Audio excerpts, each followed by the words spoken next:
Hello there, it's Christian Youngren, and I wanted to welcome you to another Automotive Best Practice of the Week. Back when I was a general sales manager, one of my responsibilities was to meet with the various vendors that would come by to discuss dealership products and services. Now, one of my rules is I would always ask myself, is this service or product going to help make the dealership profit, or is it going to actually save us on expenses? Now, today, I want to talk about something that you can do in-house that doesn't cost you a dime, that will actually save you money on expenses and also help increase your profitability. Now, if this is your first time here and you want to improve your sales skills, learn how to use psychology to close more car deals and receive unbiased dealership product and service vendor reviews, go ahead and make sure you subscribe and then click the bell so you never miss out on learning anything new. Okay, let's go to work. Welcome back. Today, I want to talk about the importance of setting up an in-dealership ongoing training sales process and one-on-one coaching. Now, typically when I talk to dealers about ongoing training and do they do some type of in-house training, the conversation will go something like this. So tell me, Mr. Dealer, a little bit about your ongoing continuous training process. And they say, oh, it's great. We use so-and-so's virtual training platform, and I've got sales managers that they go ahead and they check to make sure that the salespeople are watching those videos and actually taking the tests and passing those tests. So they check on them once or twice a week to make sure they're holding them accountable. And then typically, again, I'm impressed that they're even doing this, and it's great that you have a resource of being able to use one of these virtual training platforms. But I'll typically follow up with, that's great. So are they actually using the material they're learning? Are they actually practicing and putting it into play and using it with live customers?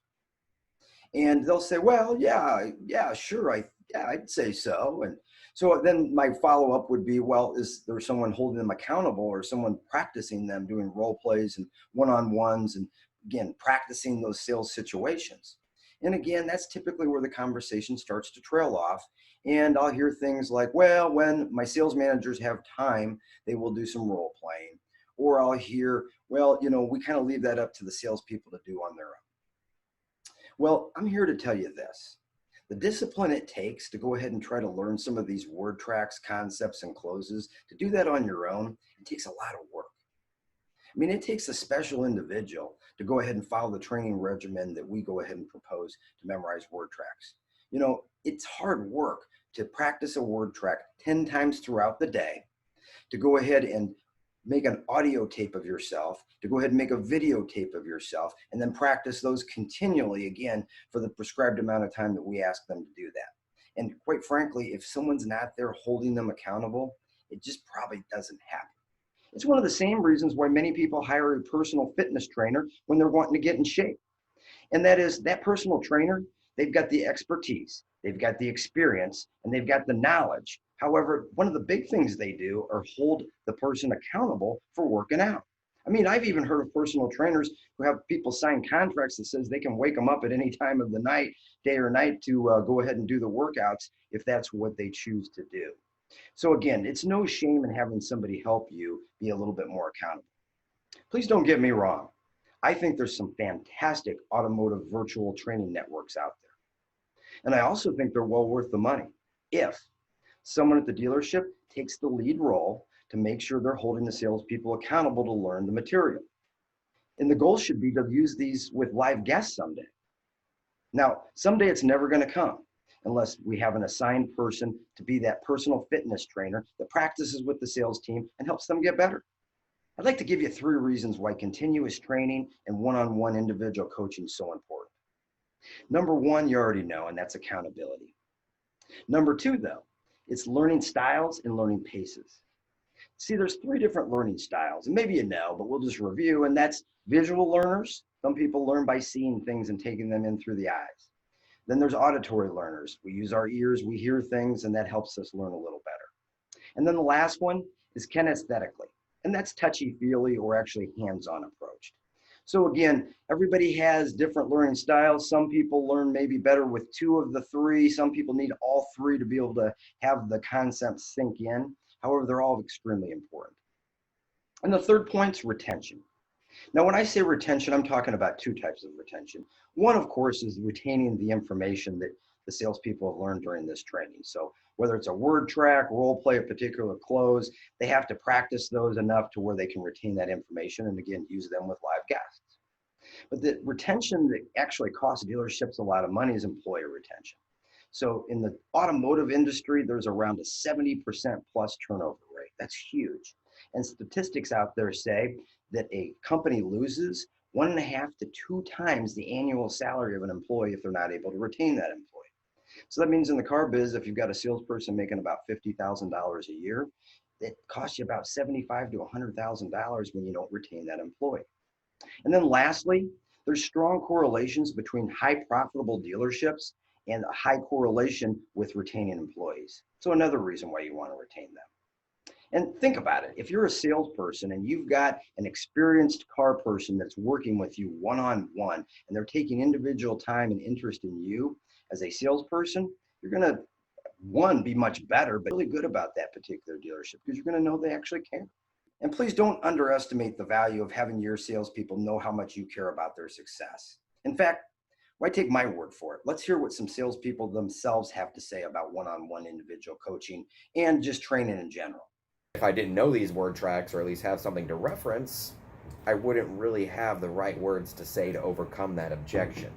A mentor, someone to talk to, let them know what my issues are and help me work through it. Good. Time more to focus on me and what maybe skills that he sees that I don't quite come across in the word tracks, and then it gives him the ability to be able to coach me.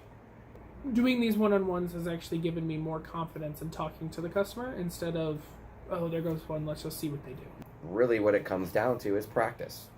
Spaced repetition, and it's something he bred into me, and now I'm doing it every day. I do the same thing when I wake up here in the mornings. I go walk my lot, look at my trade-ins, look if there's anything new that I didn't catch the other night, start up a few things, put my hands on vehicles, and then repeat my word tracks. Too many times we look at training as an event instead of as an ongoing process. Let's take the military for an example. I mean, the military, they don't train their rifle people by go ahead and having them go to an online class and watching a couple videos and maybe taking some online tests and then saying, okay, let's go out there and we'll see you in battle, good luck. No, they go ahead and work with those people one-on-one to assure that they have the material down and that they know that they were able to shoot that gun and hit the target every single time.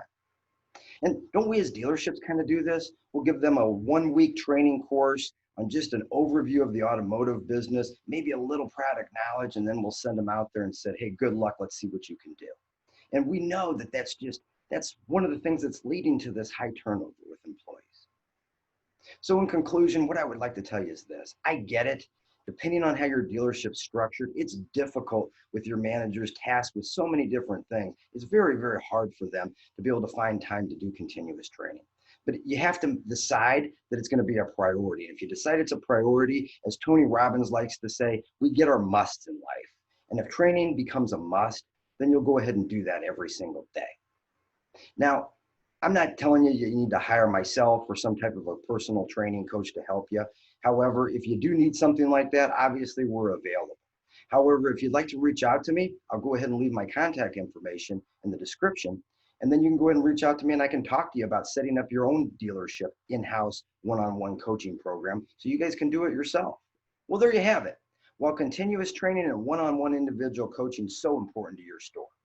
I mean, on one hand, it helps you retain employees, so it saves you on that expense. But number two, it just helps make a better employee, a better salesperson. They're going to handle objections much better through the word tracks they learn, the closes, and the different skill sets they pick up through that continuous training and that one-on-one coaching and practicing. And that's going to help them sell more cars, which is going to increase the profit for your store. And speaking of word tracks and closes, if you'd like some tips on how to memorize these word tracks and closes so they sound natural and they just flow out and you become unconsciously competent, go ahead and click on the video that's going to be coming up right about now.